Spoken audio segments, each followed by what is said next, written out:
Testemunhos para a Igreja, volume 5, capítulo 81. Natureza e influência dos testemunhos. À medida que o fim se aproxima, e há um contínuo crescimento da obra que tem por objetivo transmitir ao mundo a última advertência, torna-se mais importante para os que abraçaram a verdade possuir uma compreensão clara da natureza e da influência dos testemunhos que Deus, em sua providência, vinculou à obra da terceira mensagem angélica desde a sua origem. Nas páginas seguintes, serão apresentados trechos do que escrevi durante os últimos 40 anos com relação à minha própria experiência inicial nesta obra especial e o que Deus me tem revelado quanto à natureza e importância dos testemunhos, a maneira como foram dados e a atenção que devem receber. Não muito tempo depois da passagem do tempo, em 1844, foi-me concedida a primeira visão. Estava em Portland em visita a uma querida irmã em Cristo, cujo coração estava enlaçado ao meu. 5 de nós, todas mulheres, estávamos ajoelhadas silenciosamente no culto familiar. Enquanto estávamos orando, o poder de Deus me sobreveio como nunca o havia sentido antes. Parecia estar cercada de luz e achava-me subindo mais e mais alto da terra. Nessa ocasião tive uma visão da experiência dos crentes adventistas, da vinda de Cristo e do galardão destinado aos fiéis. Em minha segunda visão, cerca de uma semana depois da primeira, o Senhor me apresentou uma perspectiva das provas por que eu iria passar e disse-me que eu deveria relatar a outros o que ele me havia revelado. Foi-me mostrado que meus trabalhos encontrariam grande oposição e meu coração seria ferido pela angústia, mas a graça de Deus seria suficiente para amparar-me em tudo. Fiquei imensamente perturbada com o assunto dessa visão, pois ela indicava o meu dever de ir entre o povo e apresentar a verdade. Oprimia-me o grande receio de que, se eu obedecesse ao chamado do dever e fosse declarar-me favorecida do Altíssimo com visões e revelações para o povo, pudesse entregar-me à exaltação pecaminosa e elevar-me acima da posição que me cumpria ocupar, bem como trazer sobre mim o desagrado de Deus e perder a própria alma. Eu sabia de tais casos e meu coração recuava ante a severa prova. Supliquei então que, se eu devesse relatar o que o Senhor me mostrara, fosse preservada de exaltação. Disse o anjo: suas orações são ouvidas e serão atendidas. Se esse mal que você receia a ameaçar, a mão de Deus estará estendida para salvá-la, por meio de aflições e lhe atrará a si, e preservará sua humildade. Apresente a mensagem fielmente.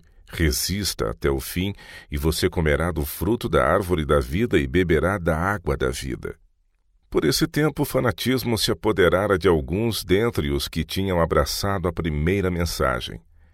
Sustentavam-se graves erros de doutrina e de prática religiosa, e alguns estavam prontos a condenar, fosse quem fosse, que não partilhasse o seu modo de ver. Esses erros me foram revelados em visão, enviando-me o Senhor a esses filhos desviados para que lhes declarasse. No desempenho dessa missão, porém, defrontei dura oposição e rijas acusações.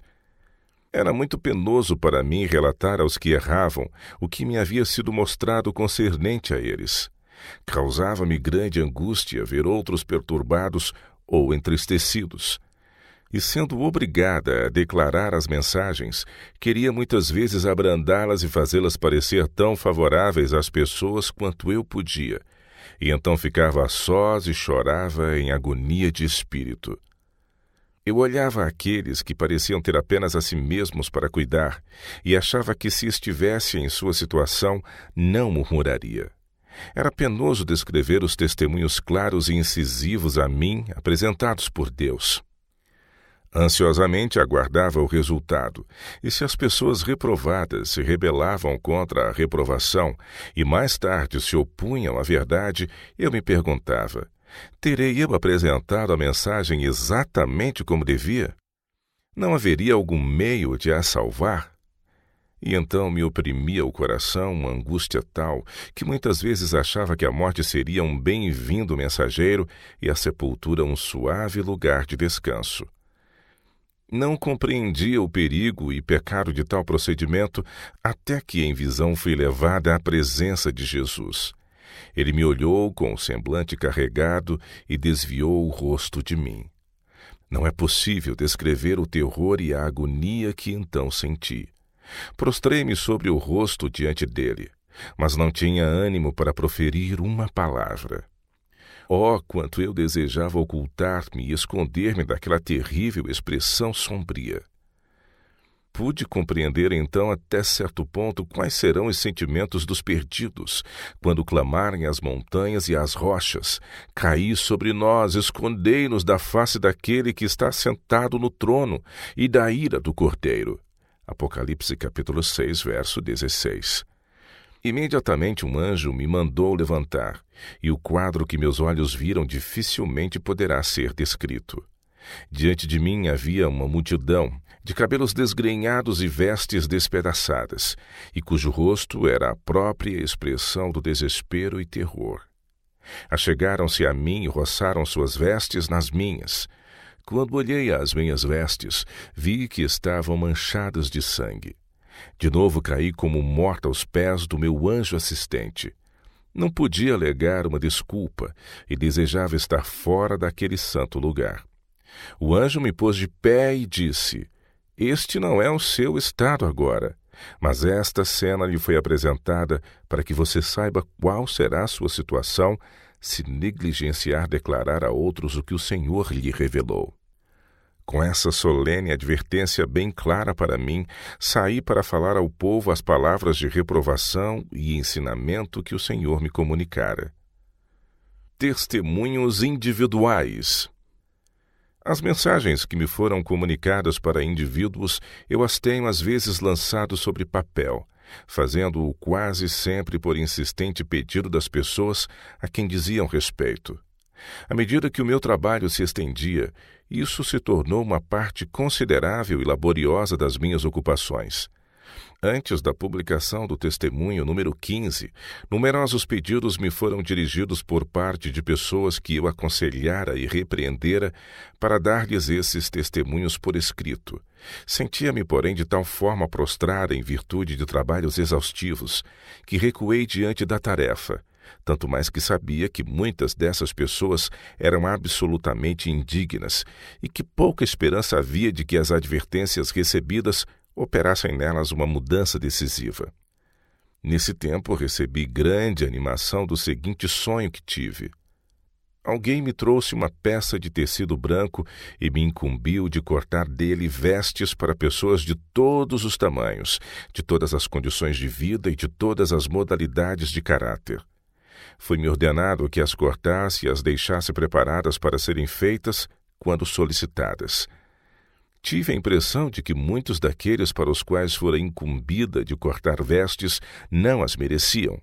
Indaguei então se essa era a última peça de tecido que tinha a cortar, ao que me foi respondido que não. Que tão depressa houvesse acabado essa, haveria ainda outras para cortar. Senti-me desanimar ante o acúmulo de trabalho que vi diante de mim. Verifiquei que estivera empenhada em talhar vestes para outros durante mais de 20 anos e que o meu trabalho não fora apreciado. Também não podia ver que houvesse sido de grande benefício. Falei então à pessoa que me trouxera os tecidos, aludindo particularmente a uma mulher, para a qual tinha sido incumbida de cortar uma veste. Observei-lhe que ela não saberia apreciar a veste e que presenteá-la com a mesma seria perder tempo e tecido. Era muito pobre e de pouca cultura, desordenada nos hábitos, de sorte que havia de sujá-la muito breve. A pessoa respondeu-me: corte as vestes, é esse o seu dever. O prejuízo não é seu senão meu. O Senhor não vê como vê o homem. 1 Samuel capítulo 16, verso 7. Ele distribui o trabalho que deseja ser feito, e tu não sabes qual prosperará. Eclesiastes 11, verso 6, se este ou aquele. Levantei então minhas mãos calejadas como estavam do longo uso das tesouras, e ponderei-lhe que não podia reprimir um sentimento de contrariedade ante a ideia de ter de continuar esse gênero de trabalho. O meu interlocutor respondeu-me: corte as vestes. Ainda não é tempo de você ser disso dispensada. Com uma sensação de invencível fadiga, levantei-me para recomeçar o trabalho. Diante de mim estavam algumas tesouras novas, perfeitamente afiadas, com as quais me pus a trabalhar. Imediatamente senti desaparecer todo o cansaço e desalento. As tesouras pareciam cortar sem que fosse necessário maior esforço da minha parte, e talhava vestes e mais vestes com relativa facilidade. Há muitos sonhos que derivam dos fatos ordinários da vida, e com os quais o Espírito de Deus nada tem que ver. Há também falsos sonhos, bem como falsas visões que são inspirados por Satanás. Mas os sonhos provenientes do Senhor estão classificados na Palavra de Deus juntamente com as visões, e são tão verdadeiramente frutos do espírito de profecia como as visões. Tais sonhos, levando-se em conta as pessoas que os têm e as circunstâncias sob as quais foram dados, contêm suas próprias provas de genuinidade. Visto as advertências e instruções ministradas por meio de testemunhos e casos individuais se aplicarem com igual propriedade a muitos outros que não foram neles especialmente mencionados, pareceu-me um dever publicar esses testemunhos individuais em benefício da Igreja. No testemunho número 15, falando da necessidade de assim proceder, disse: eu não conheço melhor maneira de apresentar meus pontos de vista sobre os perigos gerais e os erros, e o dever de todos os que amam a Deus e guardam seus mandamentos, do que pela publicação destes testemunhos. Talvez não haja meio mais direto e eficaz de tornar público o que o Senhor me tem mostrado. Numa visão que tive a 12 de junho de 1868, foi-me revelado o que plenamente justificava o meu ato de publicar também testemunhos individuais. Quando o Senhor discrimina casos particulares, especificando os seus erros, outros que não foram mostrados em visão, frequentemente os admitem como exatos ou aproximadamente semelhantes. Se alguém é repreendido por alguma falta especial, os irmãos e irmãs devem examinar cuidadosamente a si mesmos e indagar em que eles próprios têm faltado e em que se têm feito culpados de idêntico pecado. Devem manifestar um espírito de humilde confissão. Se alguém supõe estar correto, isto não decide seu caso. Deus olha para o coração. 1 Samuel, capítulo 16, verso 7. Desse modo, ele experimenta e aprova as pessoas.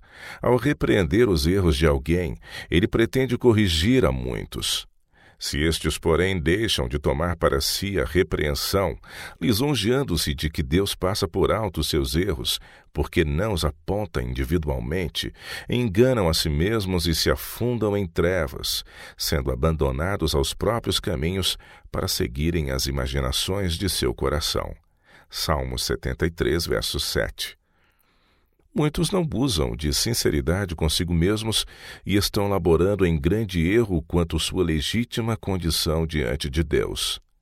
Deus se serve de caminhos e meios que melhor satisfazem a seu propósito para provar o que há no coração de seus professos seguidores. Ele torna patentes as faltas de uns, para que outros se deem por avisados e temam, procurando evitá-las.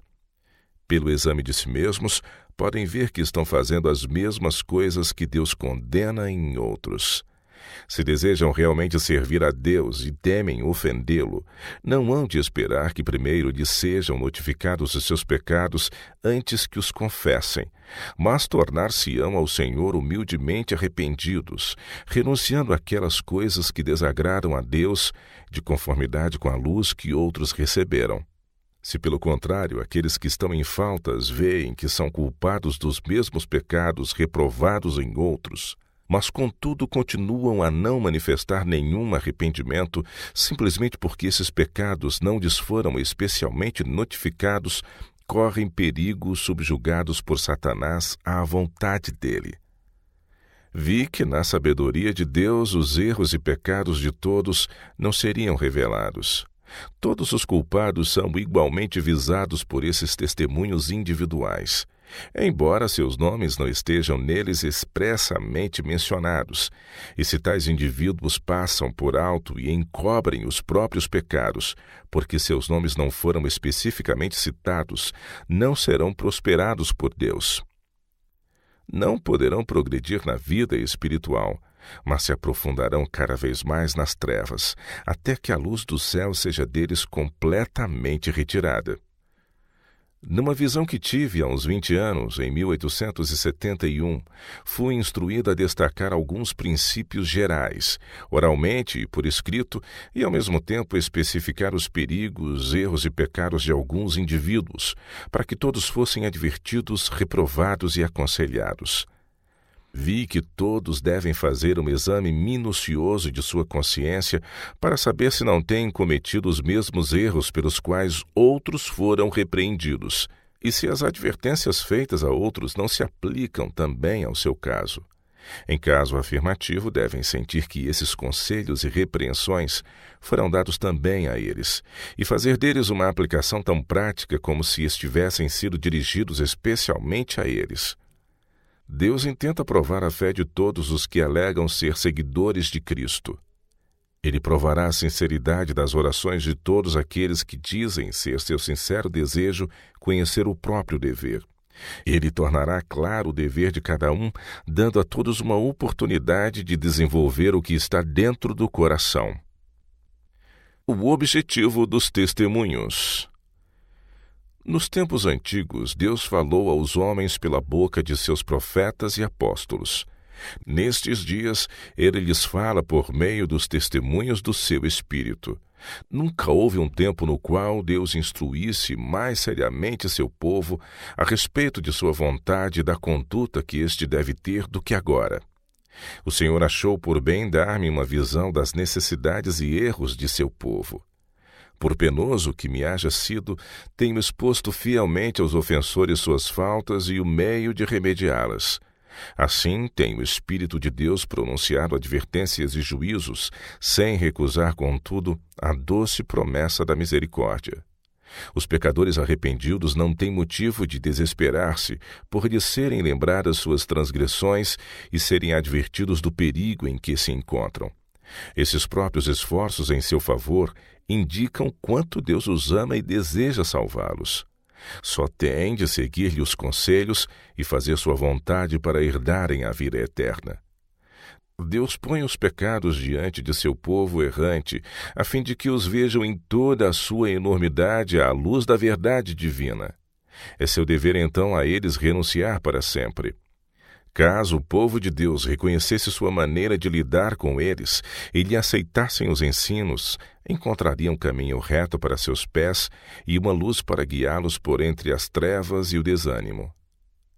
Não são feitas aos que erram entre os adventistas do sétimo dia advertências e reprovações porque sua vida seja mais repreensível do que a de professos cristãos das igrejas nominais ou porque seu exemplo e atos sejam piores do que os dos adventistas que não prestam obediência aos reclamos da lei de Deus, mas porque eles têm grande luz e porque pela sua profissão de fé se colocaram como povo especial, escolhido de Deus, tendo sua lei escrita no coração. Eles mostram sua lealdade ao Deus do céu, prestando obediência às leis de seu governo. São representantes de Deus na terra. Qualquer pecado que neles houver os separa de Deus, e de modo especial desonra-lhe o nome, pois dá aos inimigos de sua santa lei ocasião de reprovar sua causa e seu povo, o qual ele chamou a geração eleita, o sacerdócio real, a nação santa, o povo adquirido, a fim de que eles anunciem as virtudes daquele que os chamou das trevas para a sua maravilhosa luz. 1 Pedro capítulo 2, verso 9. Mas o Senhor reprova e corrige o povo que professa guardar sua lei.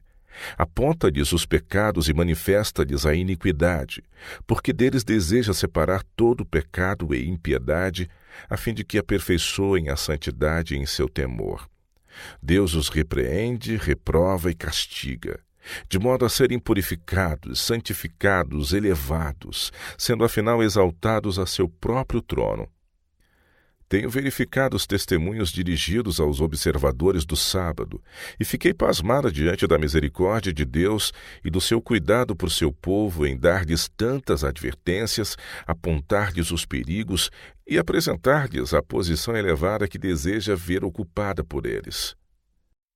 Se eles se conservassem no seu amor, separando-se totalmente do mundo, ele faria repousar sobre eles sua bênção particular e resplandecer a luz divina ao seu redor. A influência deles para o bem se faria sentir em todos os ramos da obra e em todos os campos de evangelização. Se, porém, deixarem de corresponder ao pensamento de Deus, se continuarem a ter uma compreensão tão acanhada do caráter exaltado de sua obra, como tiveram no passado, sua influência e seu exemplo hão de provar-se uma terrível maldição. Eles farão mal, e só mal. O sangue de almas preciosas será encontrado em suas vestes. Os testemunhos de advertência têm sido repetidos. Eu pergunto, quem lhes tem dado atenção? Quem tem sido zeloso em arrepender-se de seus pecados e idolatria, prosseguindo fervorosamente para o prêmio da soberana vocação de Deus em Cristo Jesus? Filipenses capítulo 3, verso 14. Tenho aguardado ansiosamente, esperando que Deus derrame seu Espírito sobre alguns e os use como instrumentos de justiça para despertar e colocar em ordem sua igreja. Tenho quase desesperado ao ver, ano após ano, maior afastamento daquela simplicidade que Deus me mostrou que deve caracterizar a vida de seus seguidores. Tem havido cada vez menos interesse na causa de Deus e dedicação a ela. Pergunto, até que ponto aqueles que professam confiança nos testemunhos têm procurado viver de acordo com a luz concedida através deles? Até que ponto têm considerado as advertências dadas? Até que ponto têm acatado as instruções recebidas? Não para substituir a Bíblia.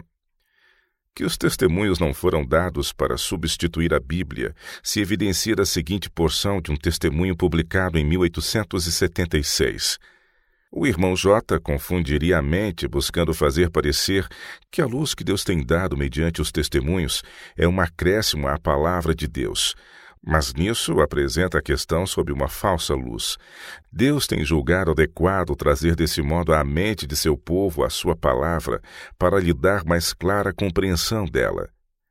A palavra de Deus é suficiente para iluminar o espírito mais obscurecido e pode ser compreendida por todo aquele que sinceramente deseja entendê-la. Mas, não obstante isso, alguns que dizem fazer da palavra de Deus o objeto de seus estudos são encontrados vivendo em oposição direta a alguns de seus mais claros ensinos. Então, para que tanto homens como mulheres ficassem sem desculpa, Deus deu testemunhos claros e decisivos a fim de reconduzi-los à sua palavra que eles negligenciaram seguir. A palavra de Deus tem abundância de princípios gerais para a formação de corretos hábitos de vida, e os testemunhos gerais e pessoais têm sido planejados para chamar a sua atenção de modo mais especial para esses princípios. Em 3 de abril de 1871, esse assunto foi-me apresentado num sonho. Pareceu-me estar assistindo a uma importante reunião, a que havia concorrido grande número de pessoas. Muitos estavam inclinados diante de Deus em súplicas fervorosas, parecendo contritos. Insistiam com o Senhor por luz especial.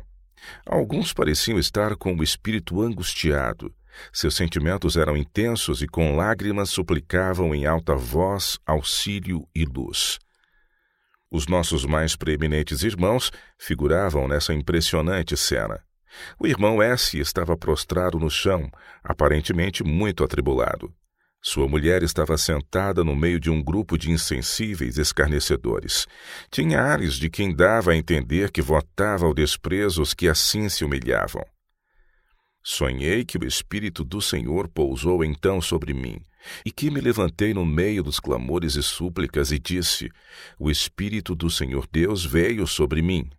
Sinto-me impelida a dizer-lhes que devem começar a trabalhar individualmente por vocês mesmos. Estão olhando para Deus desejosos de que faça por vocês a obra que Ele lhes deu para fazer. Se fizerem aquilo que sabem ser o seu dever, Deus lhes ajudará quando precisarem de auxílio. Deixaram de cumprir o que Deus lhes incumbiu de fazer. Invocaram a Deus para que faça o seu trabalho. Se tivessem seguido a luz que Ele lhes deu, Ele teria feito mais luz brilhar sobre vocês. Mas já que negligenciam conselhos, advertências e repreensões que lhes foram dados, como podem pretender que Ele lhes dê mais abundante luz e bênçãos somente para negligenciarem e desprezarem? Deus não se equipara aos homens.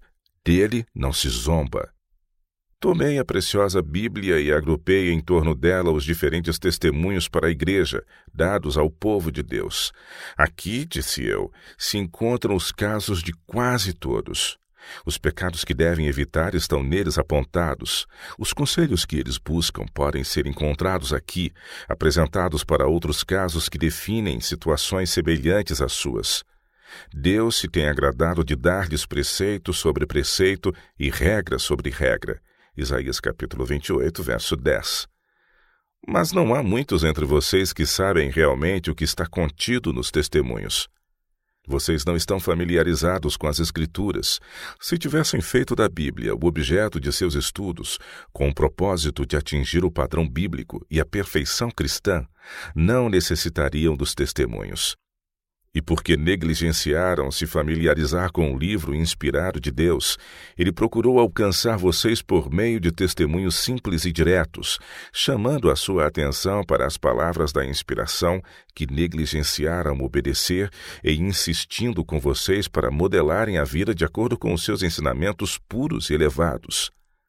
Por meio dos testemunhos, o Senhor se propõe a advertir, repreender e aconselhar seus filhos e impressionar-lhes a mente com a importância da verdade de sua palavra.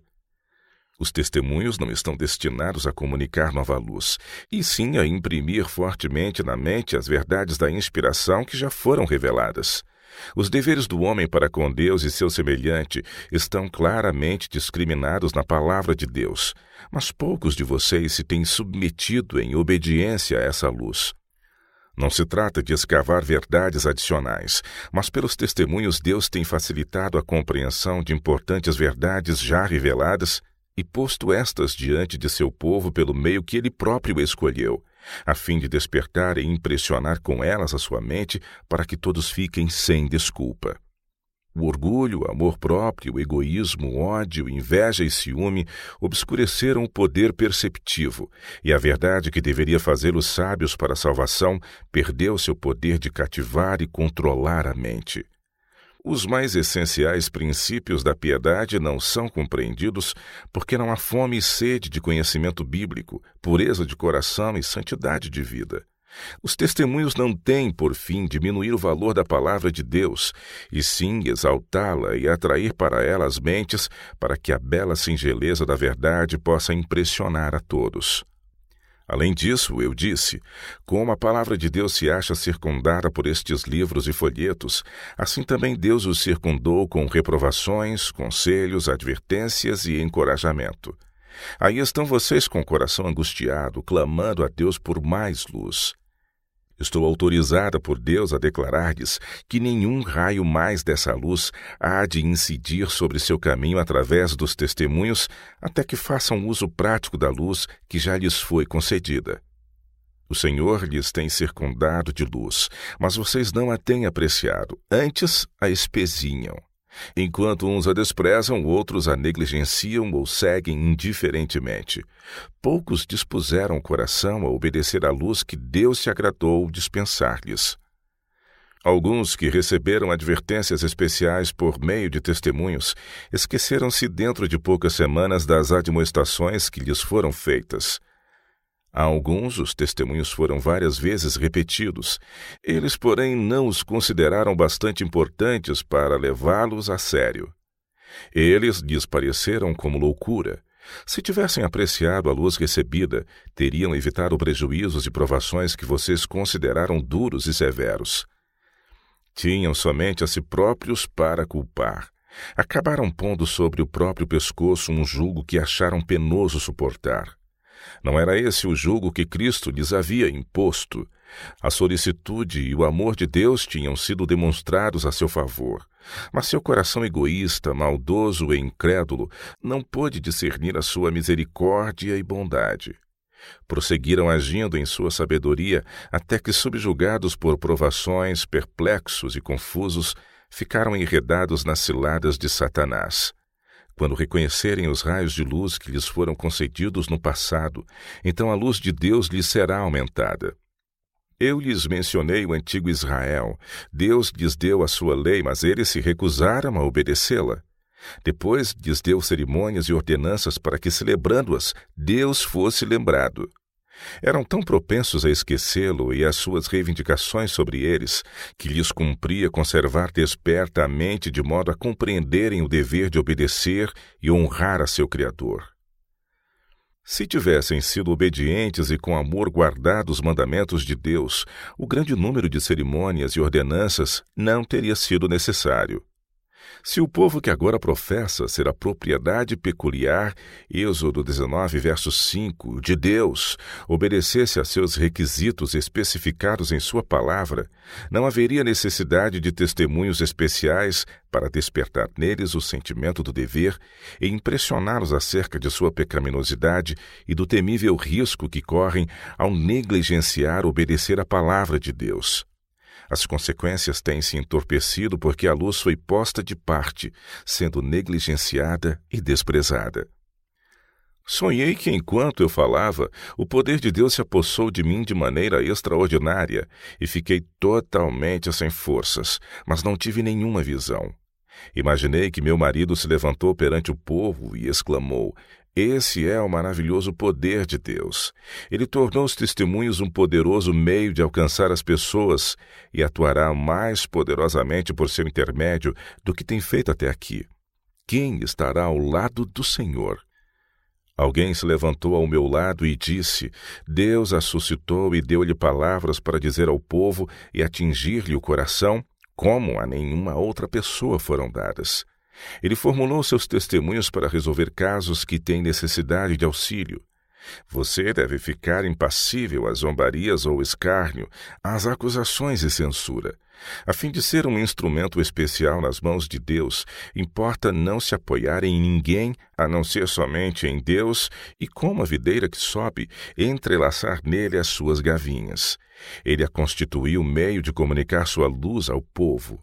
Você deve diariamente suplicar forças de Deus a fim de fortificar-se, para que sua influência não tolde ou eclipse a luz que ele permitiu brilhar sobre seu povo por seu intermédio. É o objetivo especial de Satanás impedir que essa luz atinja o povo de Deus que tanto dela necessita em meio aos perigos destes últimos dias. Seu êxito depende de sua simplicidade. Tão depressa dela se apartar, formulando testemunhos de modo a acomodá-los à índole das pessoas por eles visadas, o poder a abandonará. Quase tudo nesta época é enganoso e fictício. No mundo há grande quantidade de testemunhos que visam somente agradar e encantar momentaneamente e exaltar o eu. O seu testemunho tem cunho diferente. Ele atinge os pormenores da vida, impedindo que se extinga a fé vacilante e impressionando o coração dos crentes com a necessidade de fazer resplandecer a sua luz diante do mundo. Deus lhe tem dado os testemunhos para por eles expor aos apostatados e aos pecadores sua verdadeira condição, bem como o imenso prejuízo que estão sofrendo em continuar com uma vida de pecado. Deus lhe confiou isto, revelando-o a você em visão como não fez a nenhum outro vivente, e de acordo com a luz que lhe tem dado a considerará responsável. Não por força nem por violência, mas pelo meu espírito, diz o Senhor dos Exércitos. Zacarias capítulo 4, verso 6. Clama em alta voz, não te detenhas. Levanta a voz com uma trombeta e anuncia ao meu povo a sua transgressão e à casa de Jacó os seus pecados. Isaías 58, verso 1. Mau uso dos testemunhos. Alguns que acreditam nos testemunhos têm errado em querer impô-los indevidamente a outros. No volume 1, número 8, há um testemunho a esse respeito. Havia alguns que eram filhos de Deus, mas duvidavam das visões. Outros havia que não lhes faziam qualquer oposição. Contudo, não ousavam assumir atitude definida a seu respeito. Alguns eram céticos e tinham motivos suficientes para isso. As falsas visões e práticas fanáticas, bem como as consequências desastrosas que delas decorreram, exerceram sobre a causa em Wisconsin uma influência capaz de tornar as pessoas desconfiadas de tudo que se apresentasse com o nome de visões. Todas essas coisas devem ser tomadas em consideração, procedendo-se com sabedoria. Não se deve atribular nem forçar os que nunca tenham visto um indivíduo receber visões e não possuem um conhecimento pessoal da sua influência. Essas pessoas não devem ser separadas dos benefícios e privilégios de membros da igreja, se no demais a sua vida cristã se prova correta. Alguns, conforme me foi mostrado, receberiam as visões publicadas, julgando a árvore pelos seus frutos. Outros são como o duvidoso Tomé. Não podem crer nos testemunhos publicados, nem convencer-se deles pelo testemunho de outros, precisando ver e tirar a prova por si mesmos. Esses não devem, por isso, ser postos de lado, cumprindo tratá-los com paciência e amor fraternal até que tomem posição e tenham opinião definida contra ou a favor deles. Se, porém, começarem a combater as visões de que não têm conhecimento, se levarem a sua posição ao ponto de opor-se àquilo que não tem experiência, a igreja pode saber que eles não estão certos. Alguns de nossos irmãos têm tido larga experiência na verdade e por anos estado familiarizados comigo e minha obra. Eles comprovaram a veracidade dos testemunhos e declararam sua crença neles. Sentiram a poderosa influência do Espírito de Deus sobre si ao testemunhar a legitimidade das visões. Se esses tais, quando reprovados através dos testemunhos, se insurgirem contra eles e trabalharem secretamente para prejudicar sua influência, devem ser tratados exemplarmente, pois sua atitude pode pôr em perigo os inexperientes. Já o primeiro número dos testemunhos publicados encerra uma advertência contra a maneira desavisada de usar a luz que Deus desse modo comunicou ao seu povo. Afirmei que alguns não haviam procedido sabiamente. Quando falavam de sua fé aos descrentes e esses lhes exigiam a prova, citavam os meus escritos em vez de fornecer-lhes a prova da Bíblia. Foi-me mostrado que tal procedimento é incoerente, tornando os incrédulos prevenidos contra a verdade. Os testemunhos não têm qualquer força de prova com os que lhes desconhecem o Espírito. Não deveriam ser citados em tais casos.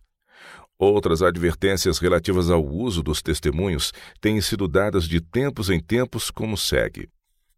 Alguns pregadores ficaram bem para trás. Esses professam crer nos testemunhos dados, e alguns agem muito mal, fazendo deles uma regra férrea para os que não tiveram qualquer experiência anterior com relação às mensagens, mas fracassam em praticá-los eles mesmos.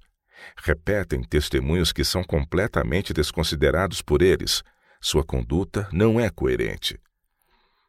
Vi que muitos tiram vantagem do que Deus mostrou com respeito aos pecados e erros dos outros, tiram conclusões extremadas do que me foi mostrado em visão e usam-nas de tal maneira a enfraquecer a fé de muitos naquilo que Deus tem mostrado e também desanimam a igreja. O inimigo se prevalecerá de tudo o que puder empregar para destruir. Testemunhos têm sido apresentados a favor de indivíduos que ocupam posições importantes. Eles começam bem a desempenhar responsabilidades e fazer sua parte na obra de Deus. Mas Satanás os persegue com suas tentações, e eles são, afinal, vencidos. Quando outros contemplam sua conduta errada, Satanás sugere à mente deles que deve haver um erro nos testemunhos dados a tais pessoas. De outro modo, esses homens não se teriam demonstrado indignos de ter uma parte na obra de Deus. Desse modo, é suscitada a dúvida com relação à luz que Deus concedeu. O que pode ser dito das pessoas sob certas circunstâncias não se poderá dizer em outras. Os homens são fracos em poder moral e tão supremamente egoístas, tão autossuficientes e tão facilmente inchados de presunção que Deus não pode trabalhar com eles e são deixados a se mover como cegos e a manifestar tão grande fraqueza e loucura que muitos se admiram que tais indivíduos tivessem sido jamais aceitos e reconhecidos como dignos de ter qualquer ligação com a obra de Deus. Isso é justamente o que Satanás planejara. Esse foi seu objetivo desde o tempo em que, a princípio, os seduziu a censurar a causa de Deus e a lançar dúvidas sobre os testemunhos. Tivessem eles ficado onde sua influência não fosse especialmente sentida sobre a causa de Deus, Satanás não os teria assediado tão ferozmente, pois não poderia ter realizado seu propósito usando-os como seus instrumentos para fazer uma obra especial. Pelos seus frutos. Que os testemunhos sejam julgados pelos seus frutos, que espírito revelam seus ensinos, qual tem sido o resultado de sua influência. Todos os que desejam podem familiarizar-se com os frutos dessas visões. Por 17 anos o Senhor permitiu que sobrevivessem e se fortalecessem contra a oposição das forças satânicas e a influência de agentes humanos que auxiliam Satanás em sua obra. Ou Deus está ensinando sua igreja, reprovando seus erros e fortalecendo a sua fé, ou não está. Esta obra é de Deus, ou não é. Deus nada faz em parceria com Satanás. Meu trabalho ao longo dos últimos 30 anos traz o selo de Deus ou do inimigo. Não há meio termo nesta questão. Os testemunhos são do Espírito de Deus ou do diabo. Desde que o Senhor se tem manifestado pelo espírito de profecia, passado, presente e futuro têm passado perante mim. Tenho antevisto rostos em visão, os quais nunca haviam contemplado antes para depois de muitos anos reconhecê-los prontamente quando em sua presença. Tenho sido despertada de meu sono com um vívido senso de assuntos previamente apresentados, e à meia-noite escrevo cartas que vão cruzar o continente e, nos momentos de crise, salvar de grandes desastres a causa de Deus. Essa tem sido minha obra por muitos anos. Um poder tem me impelido a reprovar e censurar erros dos quais não tinha o menor conhecimento. Esse trabalho nos últimos 36 anos seria de cima ou de baixo. Cristo advertiu seus discípulos: acautelai-vos, porém, dos falsos profetas, que vêm até vós vestidos como ovelhas, mas interiormente são lobos devoradores. Por seus frutos os conhecereis. Porventura colhem-se uvas dos espinheiros ou figos dos abrolhos? Assim, toda árvore boa produz bons frutos, e toda árvore má produz frutos maus. Não pode a árvore boa dar maus frutos, nem a árvore má dar frutos bons. Toda árvore que não dá bom fruto corta-se e lança-se no fogo. Portanto, pelos seus frutos os conhecereis. Mateus capítulo 7, versos de 15 a 20. Aqui está uma prova que todos podem aplicar à vontade. Os que realmente desejam conhecer a verdade hão de encontrar provas suficientes em que apoiar sua fé. Duvidando dos testemunhos. É plano de Satanás enfraquecer a fé do povo de Deus nos testemunhos. Satanás sabe fazer seus ataques. Ele trabalha na mente das pessoas para despertar ciúmes e descontentamento com relação aos dirigentes da obra. Os dons são logo questionados, atribui-se-lhes pequeno valor e a instrução dada mediante a visão é desconsiderada. Em seguida vem o ceticismo no tocante aos pontos vitais de nossa fé, as colunas de nossa posição. Depois, as dúvidas acerca das Escrituras Sagradas, e então a caminhada descendente para a perdição. Quando os testemunhos nos quais se acreditava anteriormente são postos em dúvida e rejeitados, Satanás sabe que as pessoas enganadas não pararão aí. E ele redobra seus esforços até lançá-las em rebelião aberta, a qual se torna irremediável e termina em destruição. Dando lugar a dúvidas e descrença com relação à obra de Deus e acariciando sentimentos de desconfiança e cruel inveja, estão se preparando para uma decepção total. Levantam-se com sentimentos amargos contra aqueles que ousam falar de seus erros e reprovar seus pecados. Um testemunho dirigido a alguns moços e publicado pela primeira vez em 1880 refere-se a esse ponto nos seguintes termos: Um predominante ceticismo está continuamente aumentando com referência aos testemunhos do Espírito de Deus, e esses jovens encorajam questionamentos e dúvidas em vez de removê-los, porque ignoram o espírito, poder e força dos testemunhos. Foi-me mostrado que muitos estão tão necessitados de espiritualidade que não compreendem o valor dos testemunhos ou seu real objetivo.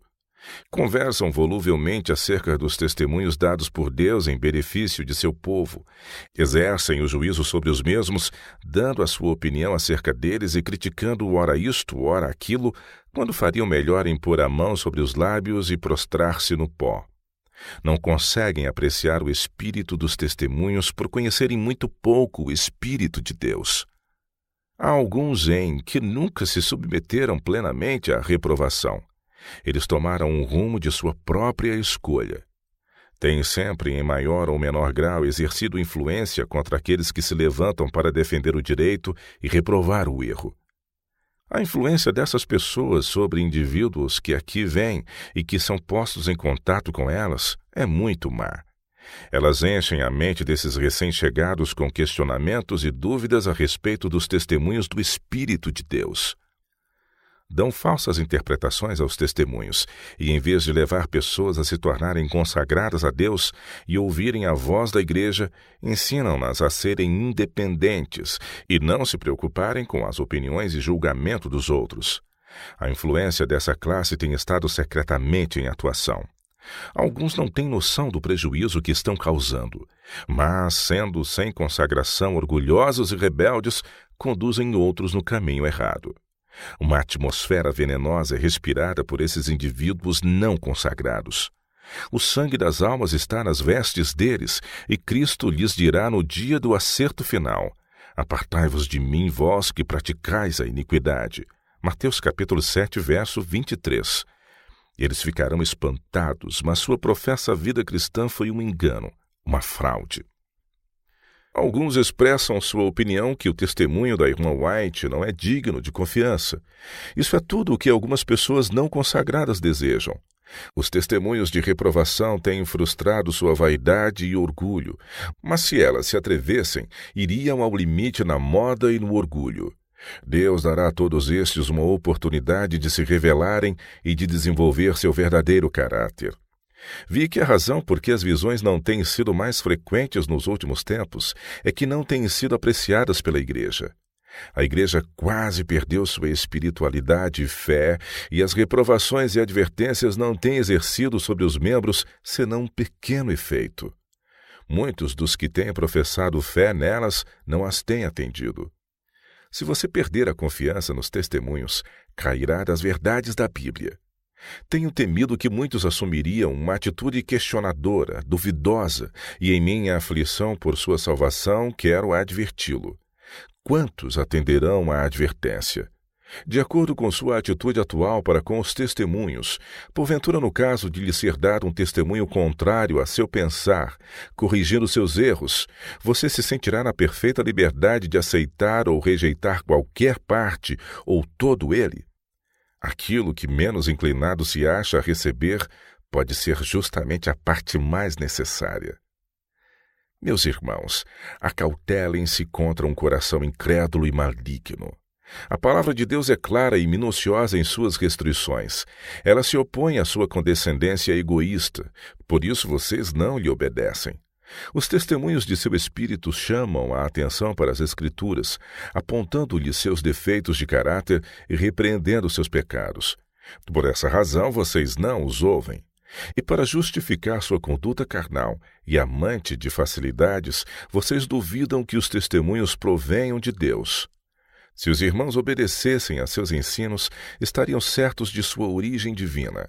Lembrem-se, a incredulidade de vocês não afeta a sua autenticidade. Se eles são de Deus, permanecerão. Foi-me mostrado que a incredulidade nos testemunhos de advertência, animação e reprovação está afugentando a luz do povo de Deus. A incredulidade fecha-lhes os olhos, de modo que se acham ignorantes de sua verdadeira condição. Pensam que não é necessário o testemunho do Espírito de Deus em reprovação ou que não se refere a eles. Esses estão na maior necessidade da graça de Deus e de discernimento espiritual para que descubram sua deficiência no conhecimento das coisas do Espírito. Muitos que apostataram da verdade atribuem como razão para o seu modo de agir o não terem fé nos testemunhos. A questão agora é: renunciarão eles a seu ídolo que Deus condena, ou continuarão em seu errôneo caminho de indulgência e rejeitarão a luz que Deus lhes tem dado, reprovando as próprias coisas em que se deleitam? A questão a ser estabelecida com eles é: negarei a mim mesmo e receberei como de Deus os testemunhos porque eles reprovam os meus pecados?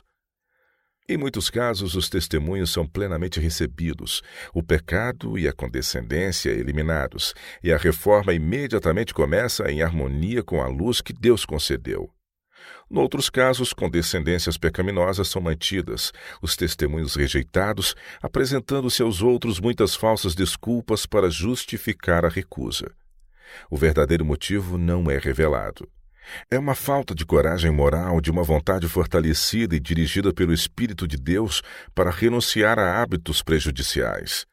Satanás tem a habilidade de sugerir dúvidas e inventar objeções ao testemunho que Deus envia, e muitos consideram uma virtude e indício de inteligência o mostrar-se incrédulo, questionar e contrafazer.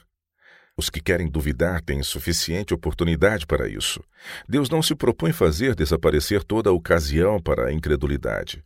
Apresenta evidências que precisam ser cuidadosamente verificadas com espírito humilde e suscetível ao ensino, e todos devem julgar pela força dessas mesmas evidências. Deus oferece suficiente evidência para a mente sincera crer, mas aquele que se desvia do peso da evidência, porque há umas poucas coisas que não podem tornar claras a sua compreensão finita, será deixado na atmosfera fria e insensível da descrença e das dúvidas questionadoras e naufragará na fé. A tarefa de corrigir. Se há erros claros entre seu povo, e os servos de Deus continuam em frente, indiferentes a isso, estão, por assim dizer, apoiando e justificando o pecador, e são igualmente culpados, incorrendo tão certo como ele no desagrado de Deus, pois serão tidos como responsáveis pelos pecados do culpado. Foram-me mostrados em visão muitos casos em que o desagrado de Deus foi atraído por negligência da parte de seus servos quanto a tratar dos erros e pecados existentes entre eles. Os que passaram por alto esses erros têm sido considerados pelo povo amáveis e de disposição benigna, simplesmente por haverem eles recuado do desempenho de um claro dever escriturístico. Essa tarefa não agradava a seus sentimentos, portanto, eles a evitaram. O perscrutador Espírito de Deus vai separar de Israel aqueles que já estiveram em guerra com os meios que Deus ordenou para manter a corrupção fora da igreja. Erros precisam ser chamados erros. Pecados graves precisam ser chamados por seu nome exato. Todo o povo de Deus devia chegar-se mais perto dele. Então verão o pecado na luz verdadeira e reconhecerão quão ofensivo é à vista de Deus. O testemunho claro e direto precisa viver na igreja, ou a maldição de Deus repousará sobre seu povo tão certamente como repousou sobre o antigo Israel por causa de seus pecados. Nunca houve maior necessidade de fiéis advertências, reprovações e um tratamento íntimo e direto do que neste tempo. Satanás desceu com grande poder, sabendo que tem pouco tempo. Apocalipse capítulo 12, verso 12. Ele está inundando o mundo com fábulas agradáveis, e o povo de Deus gosta que lhes fale coisas lisonjeiras. Foi-me mostrado que o povo de Deus precisa fazer esforços mais firmes e resolutos para repelir a escuridão que está tomando conta.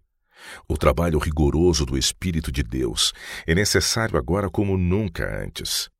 Quando na minha juventude aceitei a obra que me foi confiada por Deus, também recebi a promessa de que teria especial ajuda do poderoso Auxiliador.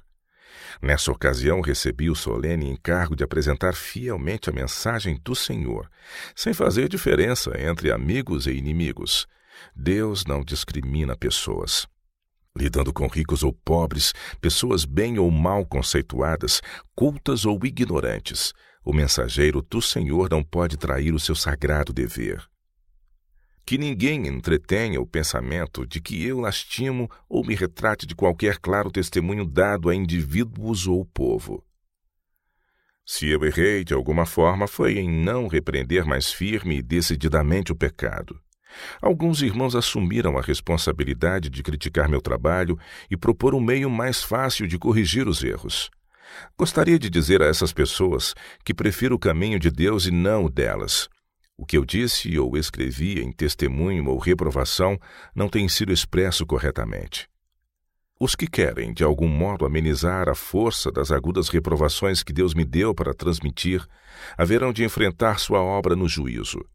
Aqueles que se sentem na responsabilidade de me censurar e, em seu finito julgamento, propor-me uma conduta que lhes pareça mais sábia, repito, não concordo com sua atitude.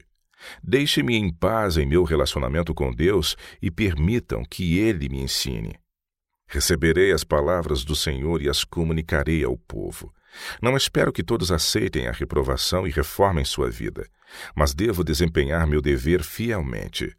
Andarei em humildade diante de Deus, fazendo meu trabalho para o tempo e a eternidade. O Senhor não confiou a meus irmãos a obra que me deu para fazer. Alguns têm reclamado que minha maneira de dar reprovação em público leva outros a serem críticos, cortantes e severos. Se esses assumem a responsabilidade que Deus não depôs sobre eles, se desrespeitam as instruções que Ele seguidamente lhes deu através do humilde instrumento de sua escolha, a fim de torná-los bondosos, pacientes e indulgentes, somente eles responderão pelos resultados. Com o coração carregado de tristeza, tenho desempenhado meu desagradável dever com meus mais caros amigos, não ousando agradar a mim mesma por reter a reprovação, mesmo quando dirigida a meu marido. Não serei menos fiel em advertir os outros, quer ouçam ou não. Quando estou falando ao povo, digo muita coisa que de forma alguma premeditei. O Espírito do Senhor frequentemente vem sobre mim. Parece-me que sou levada para fora de mim mesma, e a vida e o caráter de diferentes pessoas me são claramente apresentados. Vejo seus erros e perigos que correm. Sinto-me então compelida a falar do que me tem sido mostrado. Não ouso resistir ao Espírito de Deus. Rejeitando a correção. Muitos atualmente desprezam a fiel reprovação que Deus lhes envia pelos testemunhos. Foi-me mostrado que alguns chegaram mesmo a ponto de queimar as palavras escritas de reprovação e advertência, como fez o ímpio rei de Israel. Mas a oposição às ameaças de Deus não impede que elas se cumpram.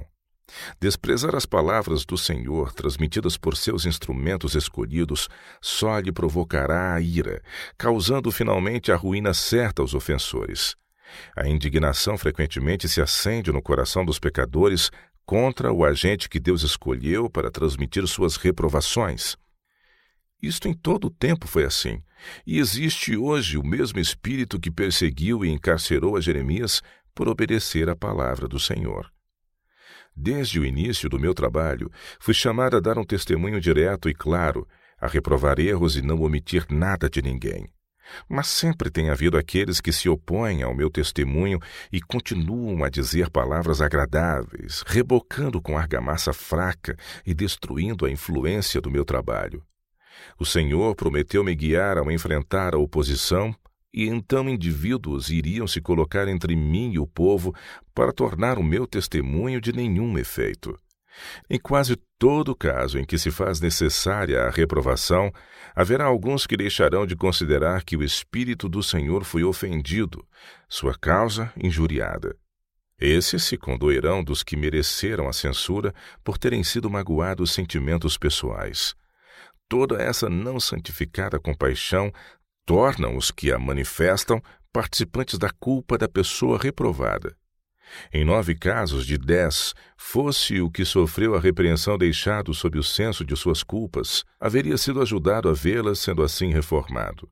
Mas os que de forma intrometida e profana se condoem, dão um significado totalmente errôneo aos motivos do reprovador, bem como à natureza da repreensão. E assim, se condoendo pelo que foi repreendido, o levam a achar que foi realmente maltratado.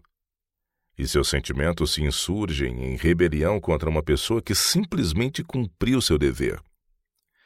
Os que com fidelidade se desempenham de seus penosos deveres, sob o senso da responsabilidade para com Deus, hão de receber-lhe a bênção. Há alguns nestes últimos dias que clamarão: dizei-nos coisas aprazíveis, profetiza-nos ilusões. Isaías capítulo 30, verso 10. Este, porém, não é o meu trabalho. Deus me colocou como reprovadora de seu povo, e tão seguramente como me colocou essa pesada carga, fará aqueles a quem essa mensagem é dada responsáveis pela maneira com que a tratam. Deus não se deixa escarnecer. Gálatas 6, verso 7. E aqueles que desprezam a sua obra receberão de acordo com seus atos. Não escolhi este trabalho desagradável por mim mesma. Não é um trabalho que me proporcione o favor ou o louvor dos homens. É um trabalho que apenas poucos apreciarão. Mas os que buscam tornar o meu trabalho duplamente difícil por suas falsas interpretações, vãs suspeitas e incredulidade, assim criando preconceito na mente de outros contra os testemunhos que Deus me tem dado, e limitar o meu trabalho, têm que acertar esta questão com Deus, enquanto eu avançarei segundo a providência e meus irmãos abram o caminho perante mim. No nome e na força de meu Redentor, eu farei o que posso. Meu dever não é satisfazer-me, mas realizar a vontade de meu Pai Celestial, que me tem dado este trabalho. Se Deus me deu uma mensagem para transmitir ao seu povo, aqueles que querem me atrapalhar na obra e enfraquecer a fé das pessoas nessas verdades, não estão lutando contra o instrumento, mas contra Deus. Não é ao instrumento a quem vocês menosprezam e insultam, mas a Deus que lhes tem dado essas advertências e reprovações. É quase impossível as pessoas oferecer maior insulto a Deus do que desprezando e rejeitando os instrumentos que Ele designou para dirigi-los. Negligenciando os testemunhos. Não é só os que abertamente rejeitam os testemunhos ou os que alimentam dúvidas em relação a eles que estão pisando em terreno perigoso. Desprezar a luz é rejeitá-la. Alguns de vocês, em palavras, reconhecem a reprovação, mas não a aceitam de coração. Continuam como antes, somente sendo menos suscetíveis à influência do Espírito de Deus, tornando-se cada vez mais cegos, tendo menos sabedoria, menos domínio próprio, menos poder moral e menos zelo e entusiasmo pelas atividades religiosas, e a menos que sejam convertidos, deixarão afinal de apegar-se inteiramente a Deus. Não realizaram mudanças decisivas na vida quando veio a reprovação, porque não viram nem perceberam os seus defeitos de caráter e o grande contraste entre a sua vida e a vida de Cristo.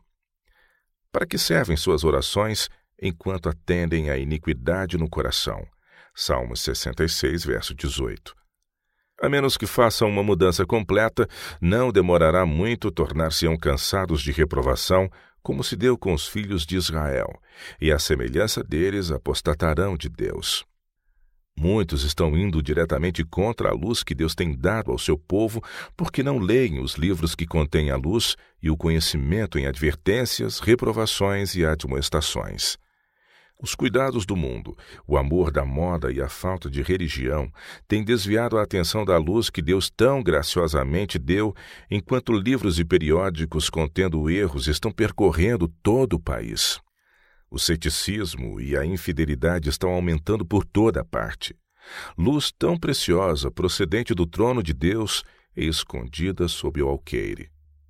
Deus fará o seu povo responsável por essa negligência. Um relatório deve ser prestado a ele por todo o raio de luz que tem feito brilhar sobre o nosso caminho, quer seja utilizado para nosso progresso nas coisas divinas, ou rejeitado porque é mais agradável seguir a inclinação. Os volumes da série Spirit of Prophets e também os testemunhos deviam ser introduzidos em cada lar de observadores do sábado, e os irmãos devem saber o seu valor e serem estimulados a lê-los. Não foi o plano mais sábio colocar esses livros a preço baixo e ter somente uma coleção numa igreja. Eles devem estar na biblioteca de cada família e serem lidos vez após vez. Que sejam mantidos onde possam ser lidos por muitos. Que os pastores e todo o povo se lembrem de que a verdade do Evangelho condena quando ela não salva. A rejeição da luz coloca as pessoas num cativeiro, prendendo-as com as cadeias das trevas e da descrença. A pessoa que se recusa a escutar dia a dia os convites da misericórdia, cedo poderá ouvir os mais urgentes apelos sem que uma emoção lhe agite o coração. Como coobreiros de Deus, carecemos de mais fervente piedade e menos exaltação própria. Quanto mais for exaltado o próprio eu, tanto mais diminuirá a fé nos testemunhos do Espírito de Deus. Os que confiam inteiramente em si mesmos verão cada vez menos de Deus nos testemunhos de seu Espírito. Como receber uma reprovação? Os que são repreendidos pelo Espírito de Deus não devem insurgir-se contra o humilde instrumento. É Deus e não um falível mortal que falou para salvá-los da ruína. Não é agradável para a natureza humana receber reprovação, nem é possível para o coração humano, sem ser iluminado pelo Espírito de Deus, perceber a necessidade da reprovação ou a bênção que vem junto com a correção. Na medida em que o ser humano se rende à tentação e aceita o pecado, sua mente se torna obscurecida. O senso moral fica pervertido. Os avisos da consciência passam a ser desrespeitados e sua voz se torna cada vez menos clara. Ele perde gradualmente a capacidade de distinguir entre o certo e o errado, até o ponto de ficar sem a menor referência de sua situação perante Deus. Pode manter os aspectos formais da religião, conservar zelosamente suas doutrinas sem o espírito que os caracteriza. Sua condição fica sendo aquela descrita pela fiel testemunha. Pois dizes, estou rico e abastado e não preciso de coisa alguma. E nem sabes que tu és infeliz, sim, miserável, pobre, cego e nu. Apocalipse capítulo 3, verso 17. Quando o Espírito de Deus declara ser essa a sua condição, ele não consegue ver que essa é uma mensagem verdadeira. Tem ele que automaticamente rejeitar a advertência? Não, Deus fornece suficiente evidência para que todos os que desejam possam se satisfazer quanto à natureza dos testemunhos e, aceitando-os como vindos de Deus, devem naturalmente aceitar a reprovação, ainda que não consigam ver o caráter pecaminoso da vida que levam. Se eles tivessem uma clara noção de sua condição, iriam precisar de reprovação? Pelo fato de não perceberem, é que Deus misericordiosamente lhes envia o testemunho, a fim de que tenham chance de se arrepender e empreender uma reforma antes que seja tarde demais. Os que desprezam a advertência serão deixados na cegueira, para iludirem a si mesmos. Mas os que lhe dão ouvidos, empenhando-se zelosamente na obra de afastar de si os seus pecados, a fim de terem as graças necessárias, abrirão a porta do coração para que o querido Salvador entre e com eles habite. Os que se acham mais intimamente ligados a Deus são os que conhecem a sua voz quando Ele lhes fala. Os que são espirituais discernem as coisas espirituais. Esses se sentirão gratos porque o Senhor lhes apontou os erros. Davi aprendeu sabedoria do trato de Deus para com ele e curvou-se humildemente sob o castigo do Altíssimo. O quadro fiel de sua verdadeira condição, feito pelo profeta Natã, deu a Davi o conhecimento dos próprios pecados e ajudou-o a afastá-los de si. Aceitou humildemente o conselho e humilhou-se diante de Deus. A lei do Senhor é perfeita e refrigera a alma, exclama ele, Salmos 19, verso 7.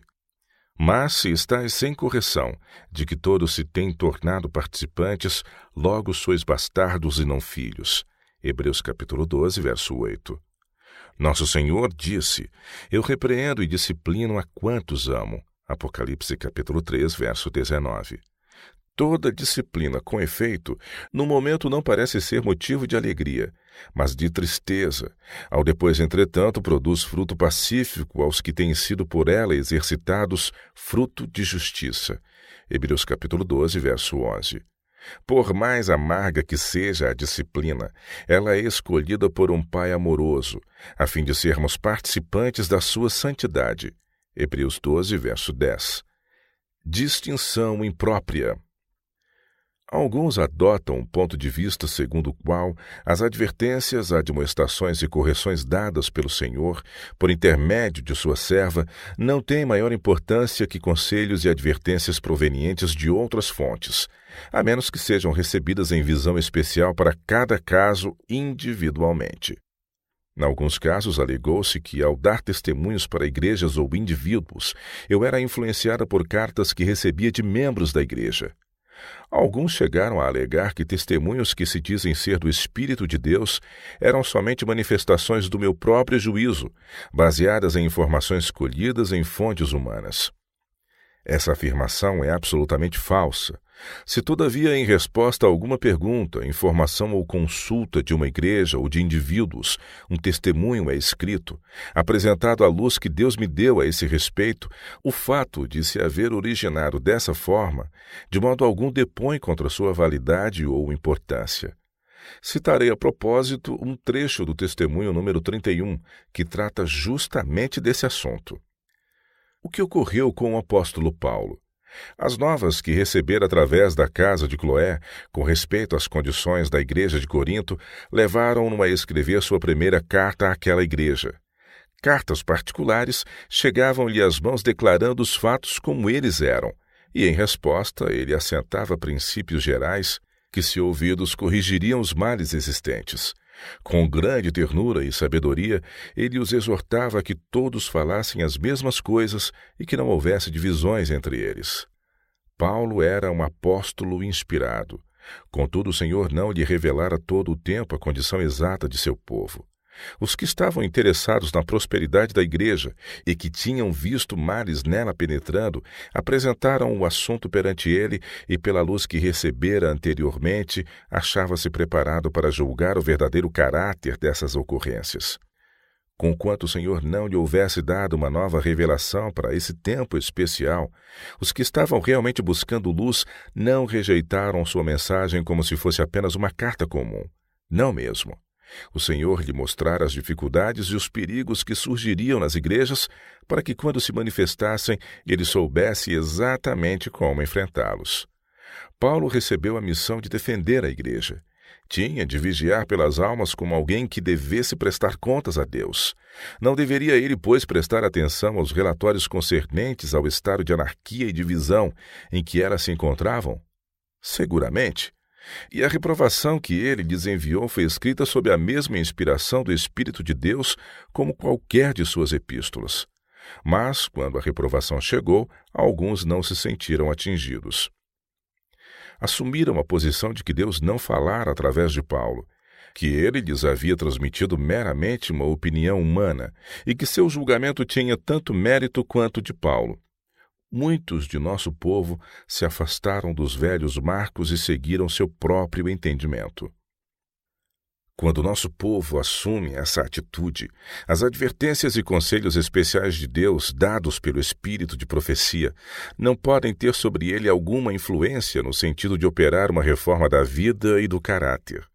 O Senhor não dá uma visão especial para enfrentar cada emergência que possa surgir nas diferentes situações de seu povo com o progredir da obra, mas mostrou-se que sua maneira de proceder para com a igreja no passado foi impressionar o espírito de seus servos escolhidos com as necessidades e perigos de sua causa e dos indivíduos e impor sobre eles o encargo de aconselhar e advertir.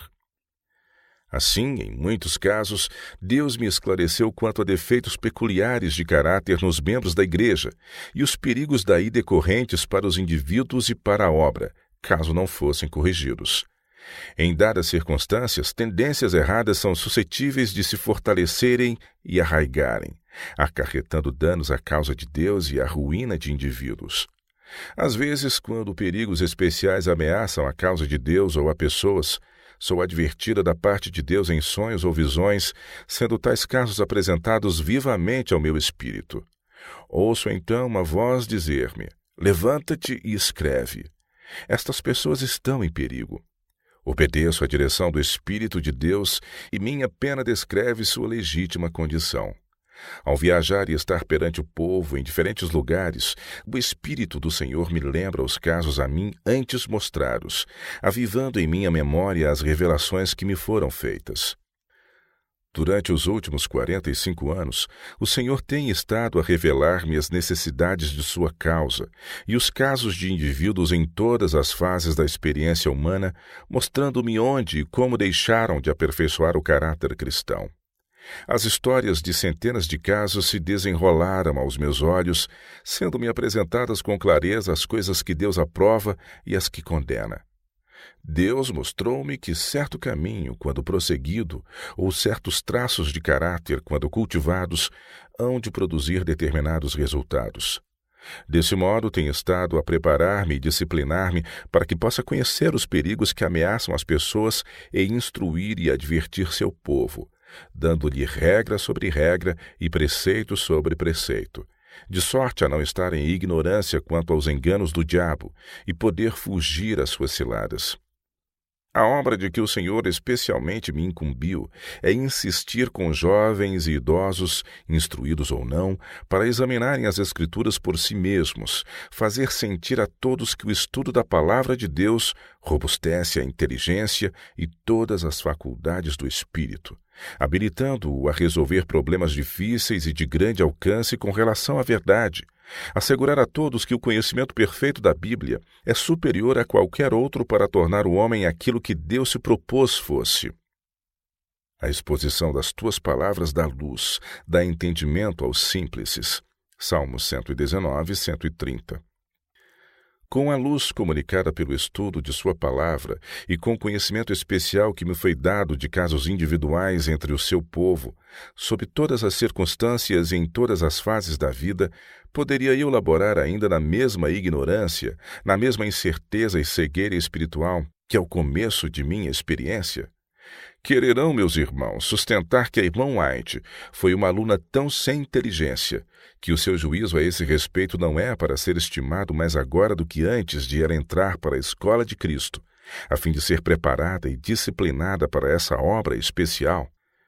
Porventura não terei compreensão mais nítida dos deveres e perigos do povo de Deus do que aqueles a quem essas coisas nunca foram apresentadas? Não desonraria meu mestre com admitir que toda essa luz, todas as manifestações de seu grande poder em meu trabalho e vida fossem em vão, não tendo logrado educar meu juízo ou tornar-me mais idônea para a sua obra? Quando vejo homens e mulheres trilharem o mesmo caminho ou cultivarem os mesmos traços de caráter, que puseram em perigo outras pessoas e trouxeram agravo à causa de Deus, e que o Senhor repetidas vezes corrigiu, poderia deixar de alarmar-me com isso?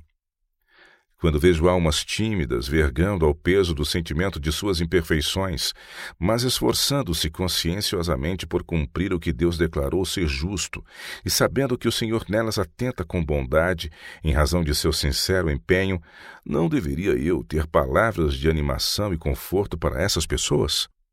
Deveria remeter-me ao silêncio, como se não me tivesse sido revelado em visão definida cada caso individualmente? Mas, se quando o atalaia vir que vem a espada não tocar a trombeta e não for avisado o povo, se a espada vier e levar uma vida dentre eles, este tal foi levado na sua iniquidade, mas o seu sangue demandarei da mão do atalaia. A ti, pois, ó filho do homem, te constituí por atalaia sobre a casa de Israel. Tu, pois, ouvirás a palavra da minha boca e lhe anunciarás da minha parte. Se eu disser ao ímpio, ó ímpio, certamente morrerás, e tu não falares para desviar o ímpio do seu caminho, morrerá esse ímpio na sua iniquidade, mas o seu sangue eu demandarei da tua mão. Mas quando tu tiveres falado para desviar o ímpio do seu caminho, para que se converta dele, e ele se não converter do seu caminho, ele morrerá na sua iniquidade, mas tu livraste a tua alma. Ezequiel capítulo 33, versos de 6 a 9. Num sonho recente, fui levada a uma reunião de pessoas, algumas das quais se esforçavam por abafar a impressão de um solene testemunho de advertência que eu lhes transmitira. Diziam: acreditamos nos testemunhos da irmã White, quando, porém, nos diz coisas que não lhe foram diretamente reveladas em visão sobre o caso em apreço, suas palavras não têm para nós maior importância do que as de qualquer outra pessoa. Então veio sobre mim o Espírito do Senhor, e eu, erguendo-me, repreendi-os em seu nome. Repeti-lhes em substância o que acima citei com relação ao vigia. Isto, disse-lhes, se adapta ao caso de vocês e ao meu. Se, pois, aqueles a quem estas solenes advertências dizem respeito objetarem, isto não é senão a opinião individual da irmã White, prefiro seguir o meu próprio juízo e continuarem a fazer as mesmas coisas contra as quais foram advertidos, revelarão com isto que desprezam os conselhos divinos, e o resultado será justamente o que o Espírito de Deus me revelou que haveria de ser: agravo à causa de Deus e perdição própria. Alguns, no intuito de garantir melhor a sua própria atitude, apresentarão declarações dos testemunhos que pensam favorecer a sua opinião, dando-lhes a mais vigorosa interpretação possível. Aquilo, porém, que torna suspeita a sua conduta ou que não se coaduna com o seu modo de viver, denunciam como opinião individual da irmã White, negando-lhe a origem divina e nivelando-o aos seus próprios conceitos. Se vocês, meus irmãos, que há muitos anos conhecem a mim e ao meu trabalho, entendem que os meus conselhos não são mais para se estimar do que os daqueles que não foram especialmente educados para esta obra, não me peçam mais para cooperar com vocês, porque assumindo tal atitude fatalmente estarão neutralizando a influência do meu trabalho. Se julgam que seguir os próprios impulsos seja tão seguro como seguir a luz transmitida pela serva comissionada do Senhor, o risco será seu. Serão condenados por rejeitar a luz que lhes foi enviada do céu. Estando o Senhor veio a mim à noite e me encorajou com preciosas palavras de animação quanto à minha obra, repetindo a mesma mensagem que por diversas vezes me dera antes. Relativamente aos que voltaram as costas à luz que lhes foi enviada, disse-me: ao menosprezar e rejeitar o testemunho que lhes fiz transmitir, têm desprezado não a ti, mas a mim, o Senhor. Se os obstinados e presunçosos prosseguirem impunemente em seu caminho, a que estado será finalmente reduzida a igreja? Como poderão ser corrigidos os erros sustentados por esses teimosos e ambiciosos? Por que meios poderia Deus atingi-los? Como deverá manter a ordem em sua igreja? Divergências de opinião surgem constantemente, e a igreja frequentemente é visitada pela apostasia. Quando se suscitam controvérsias e divisões, todas as partes pretendem estar com a razão e agindo sinceramente, recusando ser instruídos pelos que durante muito tempo suportaram o peso do trabalho, e que, como devem perfeitamente saber, foram guiados pelo Senhor. A luz é enviada para desfazer as trevas, porém, em seu excessivo orgulho, a rejeitam, preferindo continuar às escuras. Desprezam os conselhos divinos porque não correspondem aos seus pontos de vista e intenções e não aprovam seus maus traços de caráter. A operação do Espírito de Deus que os poderia ajudar a entrar no bom caminho, se a aceitassem, não se faz de modo a comprazê-los e lisonjear sua justiça própria. Não reconhecem a luz comunicada por Deus, pelo que se deixam ficar nas trevas. Pretendem que não se pode depositar maior confiança no discernimento de alguém que tem tão longa experiência e a quem o Senhor instruiu e usou para fazer uma obra especial do que no de qualquer outra pessoa. É desígnio divino que assim procedam, ou é isso a operação do inimigo de toda a injustiça, a fim de conservar as pessoas em erro e enredá-las com fortes ilusões que não podem ser desfeitas, porque se colocam fora do alcance dos meios que Deus para esse fim estabeleceu em sua igreja? Correções, admoestações e repreensões da parte do Senhor têm sido dirigidas à sua igreja em todas as épocas. Essas advertências foram desprezadas e rejeitadas nos dias de Cristo pelos fariseus, que eram justos a seus próprios olhos e pretendiam não necessitar de semelhantes admoestações, considerando-se por isso injustamente tratados. Recusaram também receber a palavra do Senhor anunciada por seus servos, por não satisfazer as suas inclinações. Se o Senhor consentisse em dar uma visão em presença dessa classe de gente hoje, apontando-lhes os erros, censurando-lhes a justiça própria e condenando-lhes os pecados, insurgir-se-iam contra ela como os habitantes de Nazaré, quando Cristo revelou sua verdadeira condição. A menos que essas pessoas humilhem o coração diante de Deus, deixando de acolher as sugestões de Satanás, a dúvida e a incredulidade delas se apoderarão, começando a ver tudo por um prisma falso. E uma vez lançada a semente da dúvida em seu coração, terão abundante frutos a colher. Chegarão a ponto de desconfiar e descrer de verdades que são intuitivas e cheias de beleza para os que não se educaram na incredulidade. Os que habituam o espírito a insistir em tudo que se presta para estabelecer uma dúvida, sugerindo-a a outros, sempre terão oportunidade para assim proceder. Meter-se-ão a discutir e criticar tudo que lhes surgir à frente com o desdobrar da verdade, criticando a obra e a atitude de outros, bem como cada ramo da obra de que não fazem parte. Desse modo, alimentar-se-ão dos erros, enganos e faltas de outros, até que, como me disse o anjo, o Senhor Jesus se levante de sua obra de mediação no santuário celestial e, tomando as vestes de vingança, venha surpreendê-los em seu banquete profano, desprevenidos para as bodas do Cordeiro. O seu gosto está de tal modo pervertido que se inclinariam a criticar até a mesa do Senhor no seu reino. Revelou Deus alguma vez a essas pessoas que as repreensões e correções que dele provêm não têm para elas a menor importância, a não ser que sejam transmitidas por visões diretas? Insisto sobre esse ponto porque a posição que muitos assumiram a esse respeito é um engano de Satanás a fim de arruinar almas. Depois de os haver enredado e enfraquecido por seus sofismas a ponto de, quando reprovados, persistirem em tornar de nenhum efeito as operações do Espírito de Deus, seu triunfo sobre eles será completo. Alguns que professam a justiça hão de, como Judas, entregar seu Senhor nas mãos de seus mais duros adversários. Esses que confiam em si mesmos, resolvidos como estão, a seguir seu próprio caminho e a defender suas próprias ideias, irão de mal a pior até estarem prontos a aceitar qualquer proposta, menos a de renunciar à sua própria vontade. Cegamente prosseguirão no caminho do mal e tão enganados a respeito de si mesmos que, como os fariseus iludidos, imaginam estar fazendo a obra de Deus. Cristo deu a conhecer o caminho porque certa classe havia de tomar quando tivesse oportunidade de desenvolver o seu legítimo caráter. Até pelos pais e irmãos e parentes e amigos sereis entregues, e matarão alguns de vós. Lucas 21, verso 16. Deus me concedeu, em conexão com esta obra, uma experiência definida e solene. E podem estar certos de que, enquanto a vida me for poupada, não deixarei de levantar a voz de advertência quando for impelida pelo Espírito de Deus, quer os homens me ouçam, quer deixem de ouvir-me. Não sou dotada de nenhuma sabedoria especial.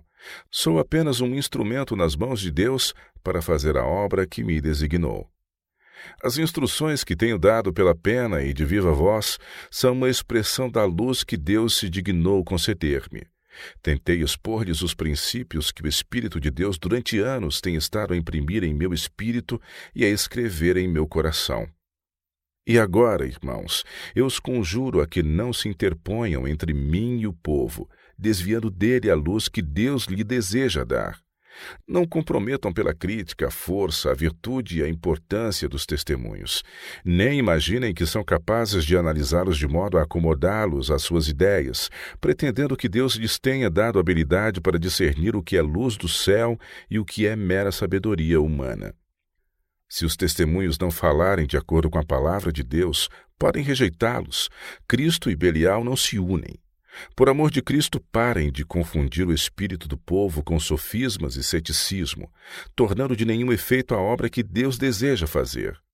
Não procurem, pela falta de discernimento espiritual, fazer desse método de operação de Deus uma pedra de escândalo pela qual muitos venham a tropeçar e cair, serem laçados e presos.